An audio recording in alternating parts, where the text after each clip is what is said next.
Good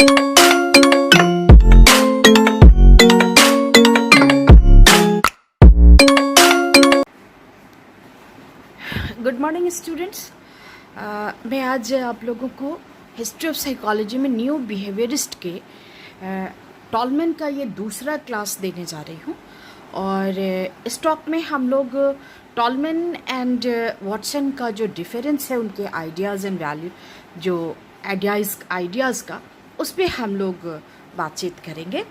तो ये बात जो है अभी आपकी अधूरी थी, मैं इसको आगे बढ़ाऊँगी, इसीलिए मैंने कहा कि ये दूसरा क्लास है।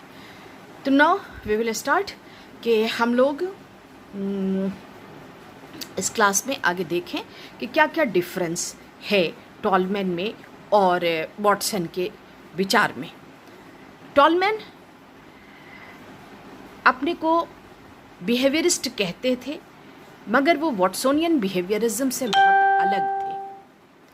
वॉटसोनियन बिहेवियरिज्म से बहुत अलग थे, लेकिन उनको क्रिटिक्स ने और जितने भी हिस्टोरियंस हैं, जितने भी इतिहास लेखक हैं, उन सबों ने वॉटसन की तुलना में ज़्यादा बिहेवियरिस्ट माना। नॉट वॉटसोनियन, बट उनको ज़्यादा बिहेवियरिस्ट माना, क्योंकि उन्होंने ऐसी चीज़ों को जो कि आत्मगत डाटा होने के बावजूद, जिसको टॉलमैन ने आत्मगत कहा, उसको भी, जैसे मुझे भूख लगी है, ये आत्मगत डाटा है, लेकिन उसको उन्होंने कन्वर्ट किया कि इसको ऑब्जेक्टिव कैसे बनाया जाए। तो ऑब्जेक्टिव बनाने के लिए उन्होंने जो काम किया वो ये था कि खाना कितनी देर पहले दिया गया था, कितनी मात्रा में दिया गया था, ये सारी चीज़ें ऑब्जर्वेबल हैं, लेकिन मैं भूखा हूँ ये ऑब्जर्वेबल नहीं है, तो ये मनोविज्ञान का विषय नहीं हो सकता था। लेकिन कितनी देर पहले दिया गया, क्या दिया गया, कौन सा खाना दिया गया, तो जो भूख की उत्पत्ति हुई, तो इन सब तरह के डाटाज को इसमें इन्वॉल्व करके वॉटसन के तुलना में टॉलमैन ने कहीं ज़्यादा बिहेवियरिस्टिक अप्रोच को अपनाया, जिसके लिए उनकी बहुत ज़्यादा इज्जत भी की जाती है और उनको माना जाता है कि वो मनोविज्ञान को पूरी तरह से बिहेवियरिज्म के पक्ष में ले जाने के पक्षधर थे, और उन्होंने ऐसा किया भी। हम लोग इसको समझते हुए आगे बढ़ते हैं। तो मैंने सारे पॉइंट्स लिख रखे हैं पहले से, इसलिए कि फिर वही बात है कि समय कम लगे, वीडियो छोटा हो, इसको आप लोगों को पढ़ने में आसानी हो। देखिए, टॉलमैन का ये मैंने इधर से मिटा दिया है, ये 50 था, 1950 या समथिंग था। इसको देख के पहले लिखा हुआ था मैंने, मुझे अभी याद नहीं आ रहा है। चलिए, यहाँ पे 14/4/86 से उनका बर्थ है एंड डेथ। तो ये वॉटसन, व्यवहार की उत्पत्ति, वॉटसन मानते हैं कि व्यवहार की उत्पत्ति स्टिमुलस एंड रिस्पॉन्स से कंप्लीट हो जाती है, लेकिन कनेक्शन को ही मानते हैं। एस यानी कोई उद्दीपन आया, उस पर जो अनुक्रिया की गई, तो एक व्यवहार की उत्पत्ति हो गई। लेकिन जो हमारे टॉलमैन है, जिनको प्योर बिहेवियरिस्ट कहा गया बाद में, he was a new behaviourist. Watson के विचारों से उठे ज़रूर, लेकिन उन्होंने उनशियंट आइडियोलॉजी को भी सपोर्ट किया, और उन्होंने उन वर्ड्स का इस्तेमाल किया जिसको कि उन्ट ने किया था, लेकिन और गेस्टाल्टवादी विचारधारा से भी अध्ययन किया, और उसके बाद व्यवहारिक डाटा को और व्यवहार में कैसे कन्वर्ट करते हैं, कैसे हम आत्मगत डाटा को व्यवहारिक डाटा, जो कि ऑब्जर्वेबल हो, जिसका निरीक्षण कर सकें खुली आंखों से, उसमें कन्वर्ट किया। तो ये बहुत बड़ी बात थी टॉलमैन के अंदर। तो वॉटसन का क्या कहना था कि जब एक स्टिमुलस यानी एस प्रेजेंट होता है, यानी any change in environment, stimulus का तो यही परिभाषा यही है। तो एनी चेंज इन एनवायरनमेंट कितना, दो तरह का एनवायरनमेंट। एक इंटरनल इन्वायरमेंट, जिसके अंदर जो हमारी बॉडी के अंदर चल रहा है, कभी हम बीमार हो जाते हैं, कभी हम अच्छे हो जाते हैं, कभी फिर हम अच्छे भी हो जाते हैं, फिर कभी कोई प्रॉब्लम आ जाती। इंटरनल जो हमारा साइकोलॉजिकल प्रॉब्लम्स है, मेंटली जो हम अपसेट होते, या फिजिकली जो हम अपसेट होते, this is called internal environment. And उसके बाद है हमारा एक्सटर्नल इन्वायरमेंट, जो हमको चारों तरफ से एक प्राणी को घेरे रहता है। तो इस घेरे में आता है हमारा जो गर्मी है, ठंडक है, पंच तत्व है, अग्नि, वायु, जल, पृथ्वी और एक और, सॉरी याद नहीं। तो ये सारी जो तत्व है, इनका जो चेंजेस है, इनका जो वायु में जो चेंजेस आते हैं, या जो पॉल्यूशन में है, जो नॉइज पॉल्यूशन है, ये सारी चीज़ों जो चेंजेस है, जिनके बीच ये ऑर्गेनिज्म जो है वो बिल्कुल बड़े पैमाने पर उनके कंट्रोल में आ जाता है। तो इन दोनों इन्वायरमेंट के अंदर से जो हमारा स्टिमुलस जो भी चेंज होता है वो स्टिमुलस है, और उस पर किया जाने वाला रिस्पॉन्स जो है, ये दोनों जब एक स्टिमुलस पर एक रिस्पॉन्स आता है तो व्यवहार की उत्पत्ति होती है। That's all. It is the Watsonian approach about the behavior. But now, और कनेक्ट हो जाते हैं, जो भी स्टिमुलस है रिस्पॉन्स से कनेक्ट हो जाते हैं और बिहेवियर का उत्पत्ति हो जाती है। लेकिन टॉलमैन का मानना ऐसा नहीं है। टॉलमैन कहते हैं कि व्यवहार की उत्पत्ति इतनी सहज नहीं है, बल्कि व्यवहार के उत्पन्न होने के लिए जब स्टिमुलस आता है उसके बाद बहुत सारे मध्यवर्ती चर आते हैं, जिसके बाद ही स्टिमुलस व्यवहार की उत्पत्ति संभव हो पाती है। अब वो कौन कौन से चर हैं, इस पर भी एक्सप्लेनेशन है टॉलमैन का, जिसको हम यहाँ आपसे डिस्कस करेंगे। व्यवहार की उत्पत्ति के लिए 5 स्वतंत्र चर हैं। 5 कौन, हम आपको बताते हैं कि स्टिमुलस यानी एस लिया हमने, उसके बाद से फिजिकल, जो हमारी फिजिकल कंडीशन है जिसमें आपका इंटरनल इन्वायरमेंट आ गया। SPH हेरिडिटी, हम किसी भी डिमांड को, कोई भी जो हमारी ज़रूरत होती है उसमें हमारे हेरिडिटी का बहुत असर होता है, अनुवंशिक गुणों का बहुत ज़्यादा प्रभाव पड़ता है। ये नहीं है कि हम कोई भी डिमांड जो है वो एक परिवार में जो माँ को होता था वही बाप को होता था, वही बच्चे को भी होता है। तो दिस इज कॉल्ड हेरिडिटी। ये ज़्यादातर होता है, हम एज इट इज़ नहीं कह सकते हैं, लेकिन हेरिडिटी का प्रभाव होता ज़रूर है, हमारे डिमांड्स में, हमारे रिक्वायरमेंट्स में ज़रूर आता है। तो ये चीज़ें जो है हेरिडिटी, और उसके बाद से ट्रेनिंग, जिसको हम प्रीवियस ट्रेनिंग भी कहते हैं, किस तरह से आपका लालन पालन हुआ, कैसे आपकी फूड एपेटाइट ट्रेनिंग की गई है, आप कैसे खाना लेते हैं, किस तरह से आप पानी पीते हैं, कितना आपका, ये सारी चीज़ें, आपकी लाइक्स एंड डिसलाइक्स क्या हैं, तो ये सारी जो प्रीवियस ट्रेनिंग में आपको दी गई है, यहाँ दिस इज, मैंने शब्द का शॉर्ट फॉर्म करके रखा हुआ है, ये प्रीवियस ट्रेनिंग जिसको टी से कहते हैं, and that is age factors. अब छोटा बच्चा रोटी नहीं खाएगा, छोटा बच्चा क्या खाएगा, मिल्क लेगा, वो दलिया लेगा, वो ओट्स लेगा, सेरेल्स लेगा। तो दिस इज चीज, तो ये जो एज के हिसाब से भी हमारे जो बिहेवियर है वो बदलते जाते हैं। ये नहीं है कि 70 साल का बूढ़ा और 7 महीना का बच्चा एक ही तरह के फैक्टर्स, एक ही तरह के SR पर रिस्पॉन्स एक ही तरह का होगा। अगर उसको भूख लगे, दैट इज एक स्टिमुलस है, भूख एक स्टिमुलस है, लेकिन उसको अपने उस पर रिस्पॉन्स क्या करना है, वो 70 साल का आदमी कुछ सॉफ्ट फूड्स खाएगा, 50 साल का आदमी एक बहुत ही रिच डाइट लेगा, और 7 साल का बच्चा उसके लिए कुछ है, या तो मदर्स मिल्क लेगा, या सेरेल्स लेगा, या खिचड़ी लेगा, या दाल लेगा। तो that is the age factor also affects the behavioral structure of a human being। तो ये चीजें उन्होंने कहा कि टॉलमैन ने इस बात को कहा कि सीधे SR के आने से, जो वाटसन मानते हैं SR मीन स्टिमुलस आया, रिस्पॉन्स दिया, नहीं, there are so many and there, उन्होंने 5 इंटरवीनिंग वेरिएबल की बात की, और वो स्टिमुलस, ये जो वेरिएबल्स हैं, इंटरवीनिंग वेरिएबल्स हैं, वो स्टिमुलस है, फिजियोलॉजिकल डिराइव है, जो आपकी वर्तमान आवश्यकता है, जिसमें हमारा भूख, प्यास, ये सारी चीज़ें आती हैं। फिर आगे हम लोग उसको डिस्कस करेंगे कि कौन कौन सी फिजियोलॉजिकल ड्राइव है।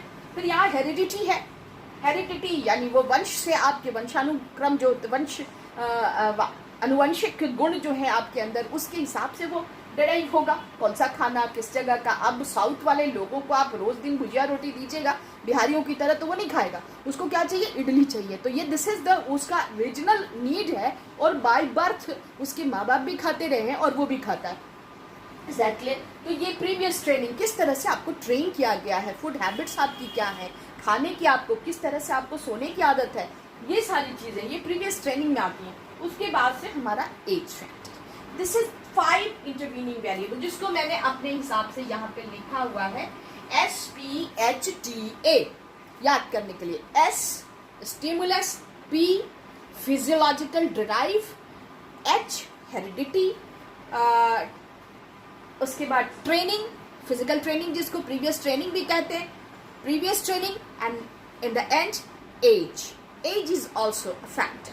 तो ये वाला and I am agree with him, ये सारी चीज़ें प्रभावित करती हैं। आप जब बीमार होते हैं तो खाना नहीं चाहते, लेकिन उसके बाद जब आप अच्छे हो जाते हैं तो सारी फूड्स आपको अच्छी लगती है। इट मीन्स फिजियोलॉजिकल डिराइव तो है, भूख की तो है, लेकिन बस ट्रेनिंग आपको इन सारे फैक्टर्स जो है उनके आधार पर हमारे व्यवहार बनते हैं। तो ये पॉइंट्स हमारे खत्म हो गए। इन पांचों स्वतंत्र चरों के आधार पर ही व्यवहार की उत्पत्ति होती है। व्यवहार की उत्पत्ति इतनी सहज नहीं है जितना वॉटसन कहते हैं। तो यहाँ पे टॉलमैन का argument in comparison to Watsonian argument बहुत स्ट्रॉन्ग लगता है।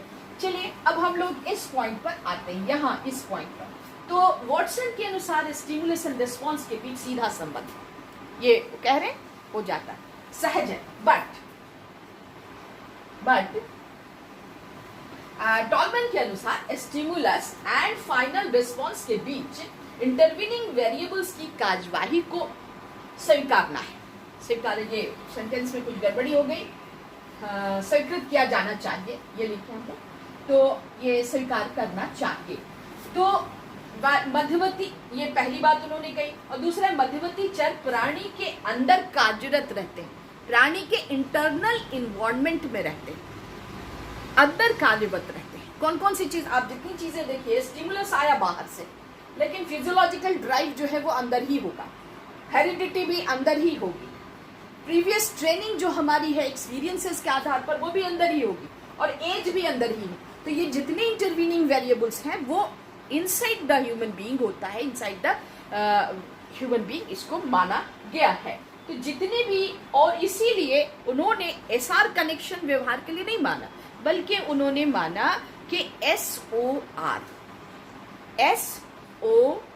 यानी स्टिमुलस ऑर्गेनिज्म रिस्पॉन्स, ये बातें उन्होंने मानी। किसने? टॉलमैन ने। तो ये चीज SOR की बात यहाँ पर आपको, हमको लगता है कि क्लियर हो गई। अब इसी में पांचवा पॉइंट, ये फोर्थ पॉइंट था, ये फिफ्थ पॉइंट है। टॉलमैन ने दो प्रकार के मध्यवर्ती चर माने। मध्यवर्ती चरों को भी उन्होंने दो प्रकार का माना। कौन दो प्रकार? एक डिमांड वेरिएबल और दूसरा कॉग्निटिव वेरिएबल। एक डिमांड वेरिएबल एंड दूसरा कॉग्निटिव वेरिएबल। अब आप देखिए कि डिमांड वेरिएबल में आपको आता है, यहाँ पे मैंने एरो कर दिया है, ये देखिए डिमांड वेरिएबल से ये एरो मिल रहा है। आप देखिए, sex, hunger and security. Sex, it is the need for biological need है सेक्स, और ये वंश को बढ़ाने के लिए, और ये होना जरूरी है। ये हमारा एक मोटिव में, जो भी हमारे मोटिव्स दो तरह के होते हैं, एक सोशल मोटिव है, बायोलॉजिकल मोटिव। तो बायोलॉजिकल मोटिव में sex, hunger, thirst and sex आता है, तीन आता है, हंगर, थर्स्ट एंड सेक्स। तो सेक्स एक ऐसा मोटिव है जो डिमांड वेरिएबल में आता है, और दूसरा अकॉर्डिंग टू टॉलमैन, तो ये जो है sex, hunger and security, security, खाना पीना जो भी हमारा बीच में आ गया, और जो यानी जो बेसिक नीड्स है, biological needs and security is also. देखिए, जब कभी भी सिक्योरिटी को स्टॉटल ने बहुत अच्छे से डिफाइन किया, और उन्होंने कहा कि जो ये रक्षा जो है, रक्षक तंत्र जो हमारे हैं, रक्षा जो हमारी है, वो तीन तरह से आती है, तीन तरह की होती है। एक तो सब, जब भी कोई आपदा या जब भी कोई क्राइसिस आती है, तो उसमें हम लोग सबसे पहले आत्मरक्षा की बात करते हैं।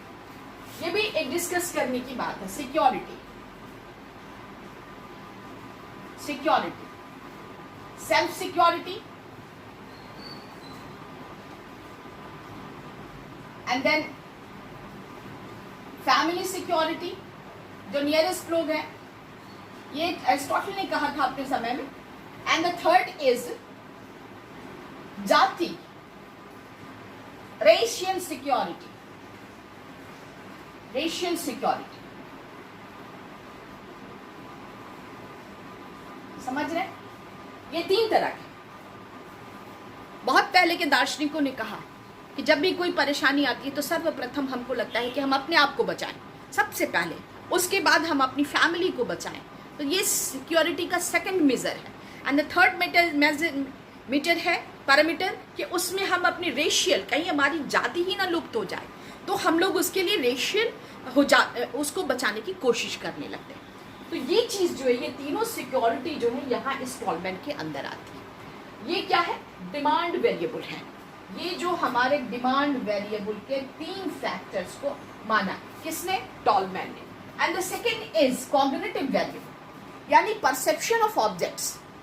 कॉग्निटिव यानी संज्ञानात्मक, तो हम किस तरह से परसीव कर रहे हैं किसी भी ऑब्जेक्ट को, कैसे परसीव कर रहे हैं। इसीलिए हमेशा हम लोग जब पर्सनालिटी डेवलपमेंट का क्लास करते हैं तो ऑब्जेक्ट हमेशा ऑलवेज हम इंसिस्ट करते हैं, ऑलवेज इस बात पर इन्फेसिस करते हैं, जोर डालते हैं कि हमको अपने परसेप्शन को ऑर्गेनाइज करना चाहिए। परसेप्शन को ऑर्गेनाइज करना चाहिए। कोर्स में परसेप्शन अगर ऑर्गेनाइज नहीं है आपका, disorganise perception creates prejudice, negative opinion, negative attitude, ये आपका इंक्रीज करता है। तो ऑलवेज आपको परसेप्शन को बिल्कुल objective, how to perceive the thing properly, ये जो है हमारा कॉग्निटिव वेरिएबल्स में आता है, कॉग्निटिव वेरिएबल्स। और दूसरा है हमारा मोटर स्किल। इस पर बहुत लंबी परसेप्शन ऑफ द ऑब्जेक्ट पर एक छोटा सा क्लास हम पीढ़ी कर देंगे आप लोगों को, जिसमें आप लोगों को होना चाहिए कि what is wrong and what is right. देखिए रॉन्ग क्या है, राइट क्या है, ये किसी को भी पता नहीं होता। लेकिन हम जिस समाज के घेरे में रहते हैं, जो सोसाइटी हमारे चारों तरफ अपना एक मजबूत घेरा बनाती है, कि उसमें एक रूल्स एंड वैल्यूज को भी डालती है जिसको हमको फॉलो करना पड़ता है। अगर हम उन रूल्स एंड रेगुलेशंस को तोड़ेंगे, उसको फॉलो नहीं करेंगे, तो पता है क्या होगा? हम असोशल, अमोरल, इलॉजिकल की श्रेणी में डाल दिए जाएंगे and negative element of the society कहे जाएंगे। सो हम जिस समाज में रहते हैं उसमें जो वैल्यूज मानेंगे गए हैं, उस समाज में रहने के लिए उसका पालन करना ही करेक्ट परसेप्शन ऑफ ऑब्जेक्ट है। अगर हम ये नहीं करते हैं ऑब्जेक्ट्स का, हम अगर सही परसेप्शन नहीं करते, तो हमारा ओपिनियन जो है वो डिस्टॉर्टेड होगा। फिर हमारा जो परसेप्शन, हमारा जो एटीट्यूड है वो डिस्टॉर्टेड, वो टूटा फूटा हो जाएगा, बिल्कुल बेशकल का हो जाएगा। और फिर हमारा जो attitude towards the public, towards the society जो भी है, वो प्रेजुडिस्ड हो जाएगा, यानी पूर्वाग्रही। और पूर्वाग्रह एक नेगेटिव एटीट्यूड है जो हमको समाज में सर्वाइव करने में बहुत ही कठिनाई उत्पन्न करता है। और ये पर्सनैलिटी का एक नेगेटिव पॉइंट है, ये बहुत ही नेगेटिव पॉइंट है। सो आदमी को कभी भी किसी भी ऑब्जेक्ट को पूर्वाग्रही होके नहीं लेना चाहिए। चलिए ये वीडियो जो है वो लंबा हो जाएगा, अब आगे चलते हैं हम लोग। 1951 इसी प्रतिपक्ष पर हम बात करते हैं कि 1951 में कलेक्टेड पेपर्स एक पब्लिश हुआ, किसका? टॉलमैन का। टॉलमैन ने इंटरविनिंग वेरिएबल्स को संशोधित करके उनको 3 प्रकार का माना, 3 कैटेगरीज में उनको बांट दिया। और उसमें उन्होंने कहा कि एक नीड सिस्टम, फिर वही बायोलॉजिकल बात है। नीड सिस्टम में क्या है? बायोलॉजिकल चीजें जो हमारी नीड है, हंगर है, थर्स्ट है, सेक्स है, हमारा सेक्स है, फिर सिक्योरिटी है, ये सब सारी चीजें, सोशल स्टेटस है। तो उन्होंने इस नीड सिस्टम में सोशल एंड बायोलॉजिकल दोनों प्रकार के मोटिव्स को कंट्रोल कर लिया, ले लिया अंदर में, यानी उसके पक्ष को और भी वृहद कर दिया कि हम सिर्फ वही नहीं, हमारे जो व्यवहार है सिर्फ हमारे बायोलॉजिकल, यहाँ उन्होंने लिया था तो सिर्फ बायोलॉजिकल हमारा जो पक्ष है उसी को समेटा था। लेकिन उसके बाद उन्होंने किसको समेट, जब नीड सिस्टम को ले लिया तो नीड सिस्टम में नीड हिरार्की होती, बहुत लंबा चेन होता। तो उसमें उन्होंने क्या किया कि सारे जितने बायोलॉजिकल मोटिव्स हैं, जितने सोशल मोटिव्स हैं, उन सबों को अंदर ले लिया। बिलीफ्स एंड वैल्यूज, हम क्या फेथ करते हैं, क्या हमारी सोच है, और वैल्यूज जो हमारे मापदंड हैं उन पर हम, उनका भी प्रभाव हमारे व्यवहार पे पड़ता है। एंड बिहेवियर स्पेस, बिहेवियर में क्या चीज़ हमको अच्छी लगती है, क्या पसंद है, क्या नहीं पसंद है, उन सारी चीज़ों को, लाइक्स एंड डिसलाइक्स को भी उन्होंने यहाँ पे लिया। तो अब आगे हम लोग जो है, कहा गया कि सापेक्ष,